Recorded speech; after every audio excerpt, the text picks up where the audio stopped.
एक बार आलस्य से परेशान होकर एक आदमी महात्मा बुद्ध के पास आता है और कहता है, हे बुद्ध, मेरे अंदर बहुत आलस्य है। मैं इस आलस्य से बहुत परेशान हो गया हूँ, क्योंकि इस आलस्य की वजह से मैं वह सब कुछ नहीं कर पा रहा हूँ जो मैं करना चाहता हूँ। इसी कारण मैं अपने जीवन में उन्नति नहीं कर पा रहा हूँ। कृपया आप मुझे इस आलस्य से छुटकारा पाने का कोई तरीका बताएं। उस व्यक्ति की बात सुनकर बुद्ध मुस्कुराते हैं और कहते हैं कि तुम्हें कैसे पता कि तुम्हारे अंदर आलस्य है। इस पर वह आलसी व्यक्ति कहता है, बुद्ध, केवल मैं ही नहीं, मेरा पूरा परिवार ही मुझसे कहता है कि मैं एक आलसी व्यक्ति हूँ। इसके बाद महात्मा बुद्ध ने कहा कि क्या तुम इस बात का प्रमाण दे सकते हो कि तुम आलसी हो? तभी उस आलसी व्यक्ति ने कहा, जी महात्मा, मैं इसका प्रमाण दे सकता हूँ। फिर महात्मा बुद्ध ने कहा कि तुम प्रमाण दो। तभी आलसी व्यक्ति ने कहा, मैं यह तो जानता हूँ कि सुबह जल्दी उठना मेरे स्वास्थ्य और मन दोनों के लिए लाभदायक है, लेकिन मेरा आलस्य मुझे सुबह उठने नहीं देता।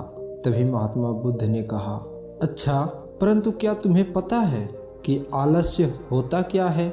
उस व्यक्ति ने कहा, मुझे यह तो नहीं पता, लेकिन जो भी है बहुत बुरा है।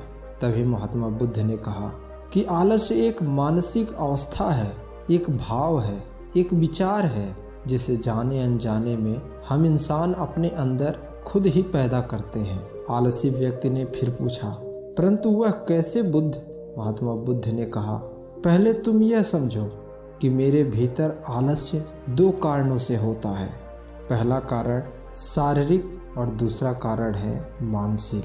शारीरिक आलस्य होने का पहला कारण है हमारा भोजन।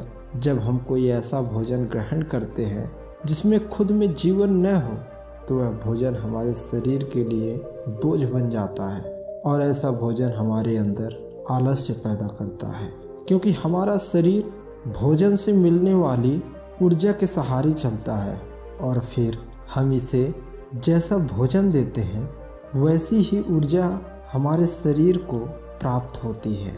इसलिए अगर तुम्हें आलस्य से बचना है तो प्रकृति से मिलने वाले सही भोज्य पदार्थ अपने जीवन में शामिल कर लो। हमारे शरीर में आने वाले आलस्य का दूसरा कारण है गलत तरीके से चलना, गलत तरीके से बैठना और गलत तरीके से लेटना। तभी महात्मा बुद्ध आश्रम के भिक्षुओं की तरफ इशारा करते हुए उस व्यक्ति से कहते हैं, अगर तुम ध्यान से इनको देखो तो इनके चलने और बैठने में एक प्रकार का संतुलन नजर आएगा। जब यह लोग चलते हैं तो इनके पैरों के बीच एक प्रकार का तालमेल होता है, और जब ये लोग बैठते हैं तो इनकी रीढ़ की हड्डी बिल्कुल सीधी होती है और गर्दन थोड़ी ऊपर होती है। जब यह लेटते हैं तो इनका शरीर एकदम स्थिर होता है।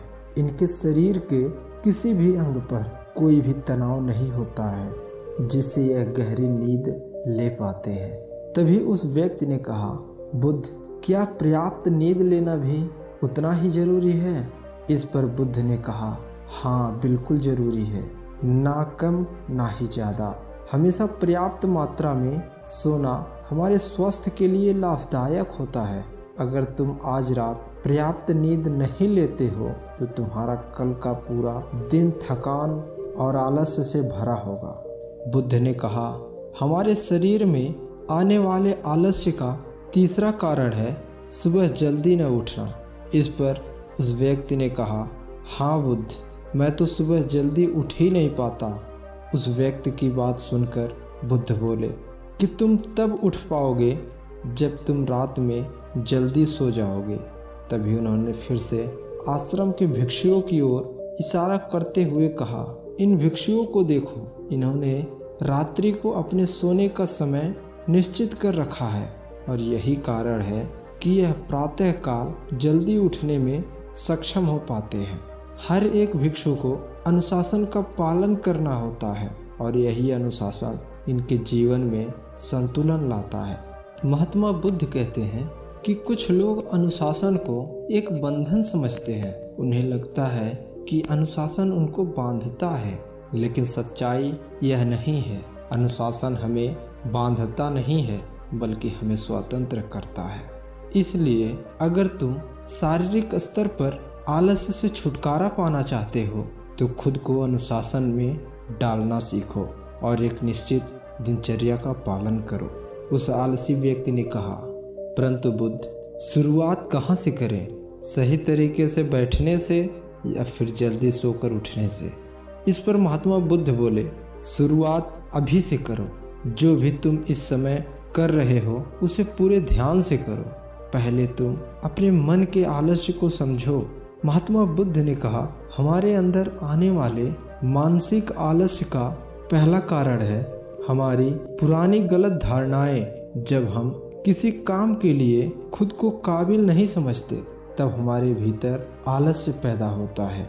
अगर हमारे मन ने यह विश्वास कर लिया कि पिछली बार की तरह इस बार भी हम इस काम में असफल रहेंगे, तब हमें उस काम को करने में मानसिक आलस्य आता है, क्योंकि हम खुद को ये नहीं समझा पाते कि पिछली बार और इस बार में बहुत फर्क है और अब हम मानसिक तौर पर वह नहीं है जो हम पहले थे।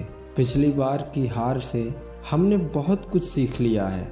इसलिए मानसिक आलस्य से बचने के लिए हमें खुद पर विश्वास होना बहुत ज़रूरी है। हमारे मानसिक आलस्य का दूसरा कारण है छोटी सोच वाले और आलसी व्यक्ति के साथ रहना, क्योंकि कई बार ऐसा होता है कि हम खुद आलसी नहीं होते हैं, लेकिन आलसी व्यक्ति के साथ उठने बैठने से हमारा शरीर भी आलसी बन जाता है। यह सुनकर आलसी व्यक्ति ने कहा कि बुद्ध, यह तो मैंने भी महसूस किया है। ईश्वर महात्मा बुद्ध बोले, सबसे पहले आलसी और कमजोर लोगों की संगत में रहना छोड़ दो। महात्मा बुद्ध ने आगे कहा कि मानसिक आलस्य का तीसरा कारण है काम को टालना, काम को आगे के समय के लिए टालते रहना।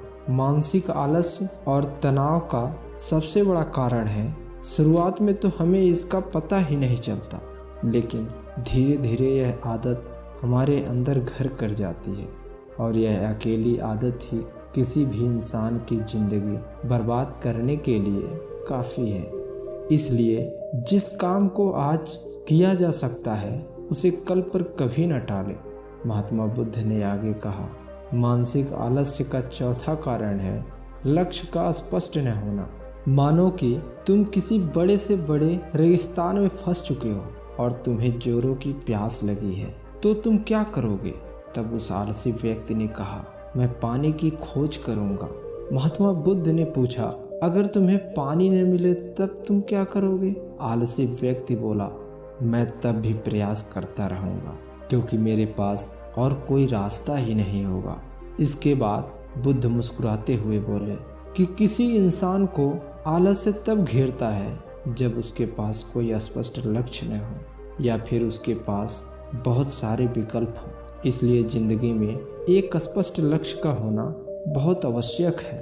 यदि तुम सुबह उठकर व्यायाम नहीं कर पा रहे हो तो इसका कारण तुम्हारी नज़र का स्पष्ट न होना है। अभी तुम अपने भविष्य में होने वाले रोगों और उन रोगों की पीड़ा को महसूस नहीं कर पा रहे हो।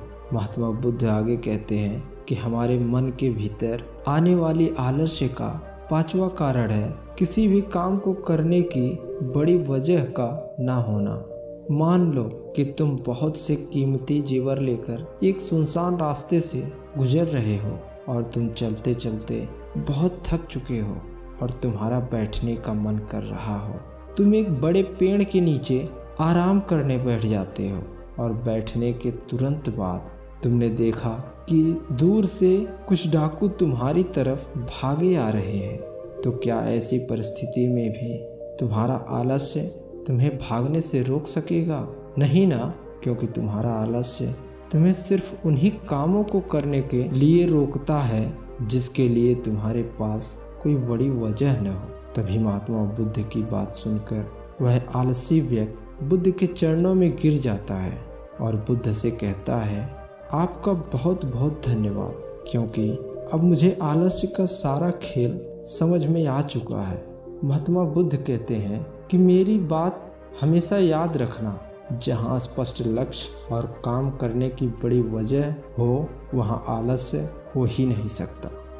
दोस्तों, आपके आलस्य के ऊपर इस कहानी का क्या प्रभाव है, हमें कमेंट करके ज़रूर बताएं। धन्यवाद।